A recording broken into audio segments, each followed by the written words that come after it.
Good afternoon, and welcome to an impromptu edition of our typical daily manna. I am on a day that I did not expect, and honestly, at a later time than usual. But nevertheless, as you guys are coming in, do me a favor, tell God thank you. Even if you are catching this thing on the replay, tell God thank you, and tell us something in the comments that you are absolutely grateful for. I think today.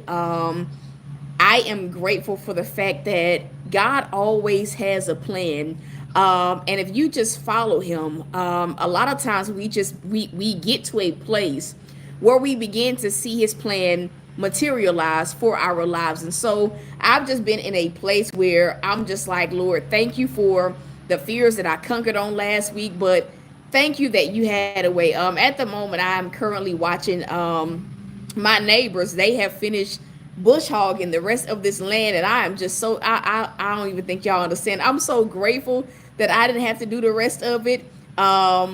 It was a week where God basically told me, follow me, do the part that I tell you to do. And I think it was on Friday, God told me, he said, once I finished, hey Visha, once I finished, God said your neighbors are gonna do the rest. And so I was not expecting them today, but boy, am I glad to see that they actually did it. And so I'm grateful for that aspect of things on today, and just grateful to be able to rest. Grateful that we serve a God that knows like our limits when it revolves around just the things that we are believing him for, and even the fears that we're overcoming. And so again, as you guys are entering in, tell God thank you. If you're on the replay, go ahead and let us know that you're a part of the replay crew, and let us know what you are thankful for. I have a particular topic in mind. Today has been somewhat of a revelatory day. It's been a peaceful day, or a day where I've been getting some rest, but it's also been a day of preparation. And so, the question, or today's daily manna that I have for you guys is, has the grace run out? True. Yeah. Yeah. I'm going to say it again. That is the question that I have for you guys. Has the grace run out? I truly, I'm gonna say it again. Has the grace run out? And I'm going to, Visha, can you just get that person out of here? And I'm going to kind of explain what I mean by like, has the grace run out, like in a second. Today has been one of those. I feel like this. Let me slow down. I feel like there are some seasons of our life where God just doesn't really push us to grow because of trauma, because of things that we're going through. I feel like there are seasons like that where, you can be maneuvering through a season, and God may let certain areas of your life, or you just being undisciplined or not growing, he will just let it slide until a particular time. And even now, Father, we just thank you for covering the airways. We just plead the blood of Jesus over this broadcast, and I just bind what the devil has been trying to do on these broadcasts. And so I just decree and declare that this broadcast, it is going to go forth, unhindered in Jesus's name. I tell you, boy, it's like for the past few days, as I've been getting on here, the devil has been sending what I call, I'm gonna call them what they are, like little minions, people that are trolls. And so I just had to take a moment to just cover the airways. But I feel like there are some seasons of our life where God knows that it's already rough. He knows that we're already going through enough, enduring enough. And so sometimes in those seasons, he will let certain things just kind of slide. Like he won't really, focus on making us overcome certain fears, or he won't stretch us to the point to where life and life situations break us. And I feel like there's a time and a season for everything. I also feel like once we come out of those seasons where we feel like we are stretched thin, God begins to deal with us about breaking free in other areas of our life and overcoming different fears, and honestly just growing in a deeper way. And so one of the things today that I was thinking about is just like for me, well, let me back up. A few years ago, I'll start here. A few years ago, like I smoked, like I vaped. That was like something that I did, a habit that I developed in my wilderness. And it was something that I started to run to like ease the stress of life. It started off with me smoking Black and Miles. From Black and Miles, it went to, from Black and Miles, it went to smoking cigars. And from cigars, it went to like, vaping. And it was something that I was bound to like for 7 years. Like when I count up the years, it was a total of 7 years. And I feel like there were moments within my life during that season that God really didn't deal with me about quitting, simply because I was already stretched thin and I was barely making it. And I'm gonna say this: I didn't realize that because I wasn't really trying to grow or work through stress the right way, that like smoking was becoming something of an idol. It was something that I ran to like for peace. It was something that I ran to like clear my mind, to calm my nerves. And eventually, along the way, I stopped going to God, and I stopped, going to him for the peace that only he can provide. And so I developed a nasty habit, and I feel like this is the place where addiction is birthed. You can start doing something out of, from an innocent mindset, and then the innocent mindset turns into doing something, and it's a habit over and over and over again. So boom, I'm bound to this thing for 7 years. And in the 7 year, God began to deal with me about quitting. And in the past, I had not quitted prior to that moment. And I hadn't been receptive because I had become so dependent on vaping, so dependent on it. Even if I wasn't stressed, it was just a part of my day-to-day routine that I literally thought that if I stop, I'm gonna have a panic attack and die, right? And so one day God began to deal with me about taking the leap and about not doing it. And certain things had began to happen around this time that let me know that like the grace was running out on this particular habit. The first thing that happened was I began to have like not asthma attacks, but my asthma began to flare up. I had the usual popcorn lung. I had a whole lot of things going on. And everywhere around me, people were dropping like flies because of vaping and because of their unwillingness to stop.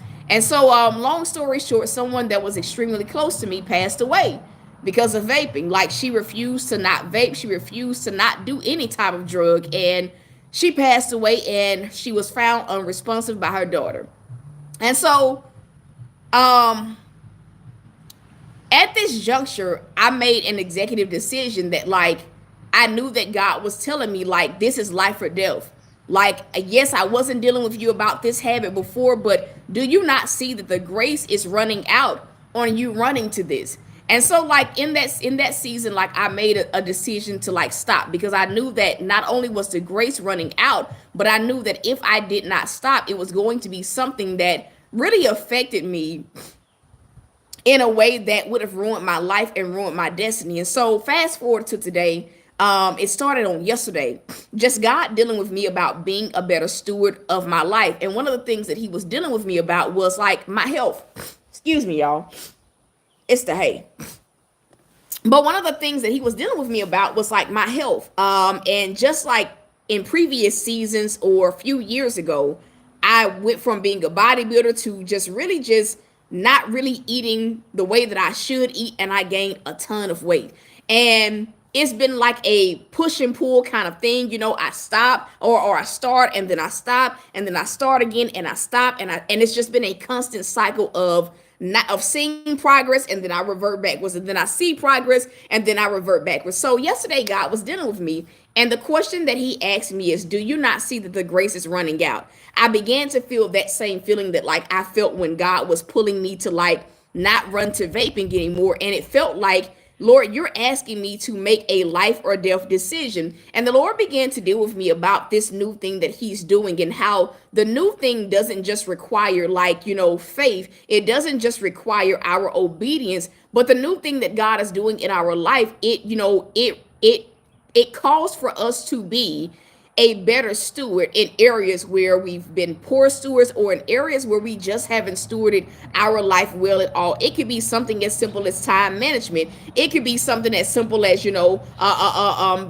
being wise or disciplined in your finances. It could be an unhealthy habit that like you developed. And so God is dealing with me about this today, and as he's like showing me like I already know what to do, but as he's like telling me like it's not gonna be easy. Like you're going to be uncomfortable in the beginning, getting up super duper early. Like he's telling me like, this is what you're going to have to do to get to where you want to be. And you're not going to like it. You're going to want to stay in the bed, but this is what I'm calling of you in this season. And he told me, he says, if you don't shift, you will miss the mark. If you choose to not grow, you will miss what I'm doing in your life. And not only will you miss what I'm doing in your life, but this thing, your lack of wanting to be disciplined, it will bring you to a place where, to where it affects your destiny as a whole. You might not make it. It becomes a life or death. And so he's reminding me of all like the health ailments that run in my family, heart problems, diabetes, hypertension, all of these different things. And God is telling me, like, if you don't get a grip and do what I'm asking you to do, you're going to have the same, your life is going to mirror the life of your aunt, your mom, and all of the people in your family that are suffering from these issues. And so he's pretty much asking me to make a decision of life or death. And so as he's dealing with me about like the day-to-day, I guess the day-to-day way that I'm to operate to accomplish this goal or even this dream, he says trauma made you chase comfort, so you stop exercising discipline.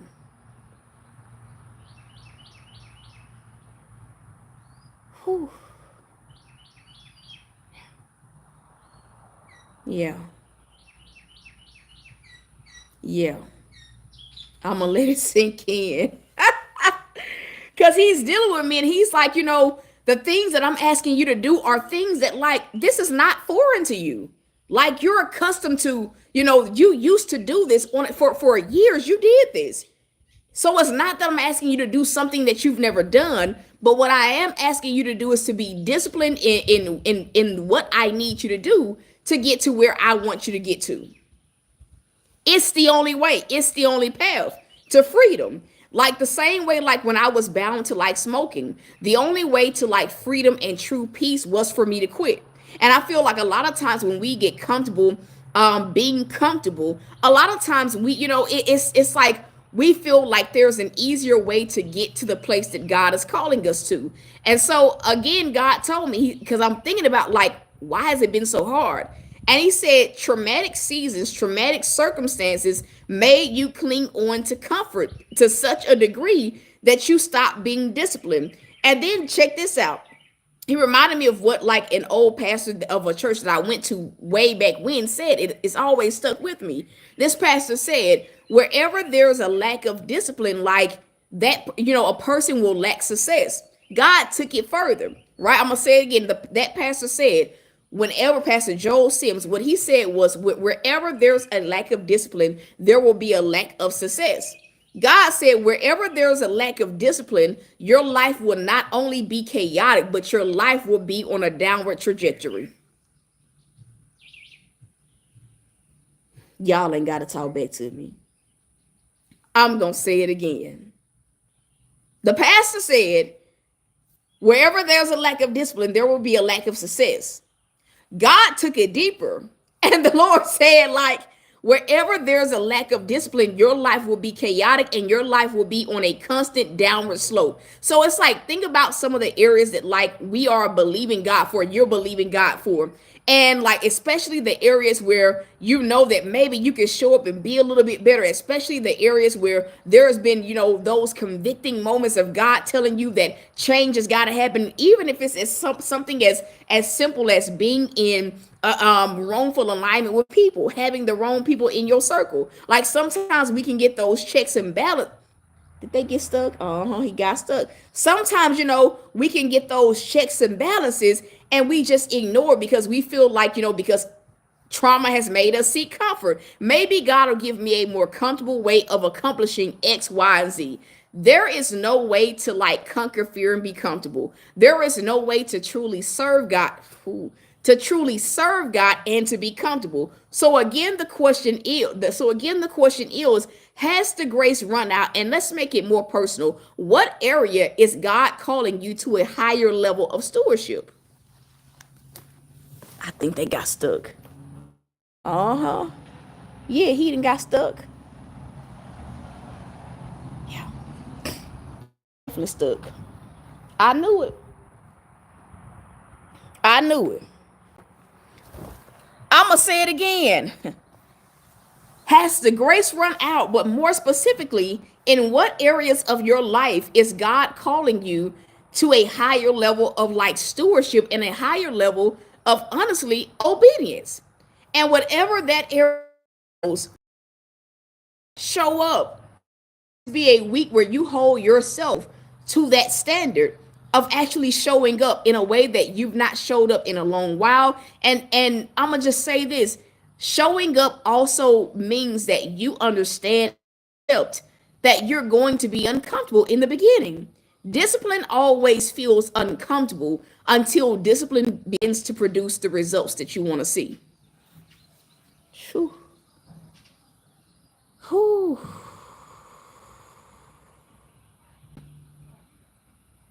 I'm going to say it again. Discipline will always feel uncomfortable. Yep. Until discipline begins to produce the results that you want to see. And so that's just a little food for thought for those of you guys that are that are catching this. Hold yourself to a higher standard as you go throughout this week, but don't just leave it in your mindset. Actually take it a step further and push the pedal to the metal. And so that is, today's daily manna. As always, I ask that if this has blessed you, can you simply tell God thank you?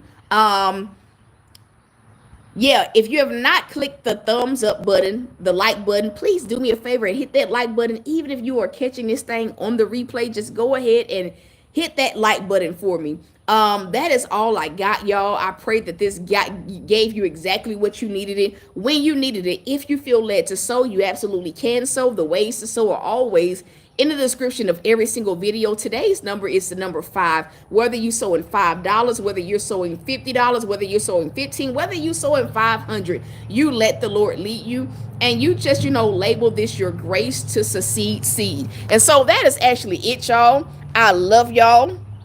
I am rooting for y'all. I promise you, I'm rooting for you. Oh, okay, he got unstuck. I'm rooting for y'all, and so yeah. Until next time, y'all. Peace. Thank you so much, Visha. I'm gonna give it a second because it says I be cutting out, and so we're gonna give it a second. Oh, also, if you want to book coaching sessions, they are still on sale for $35.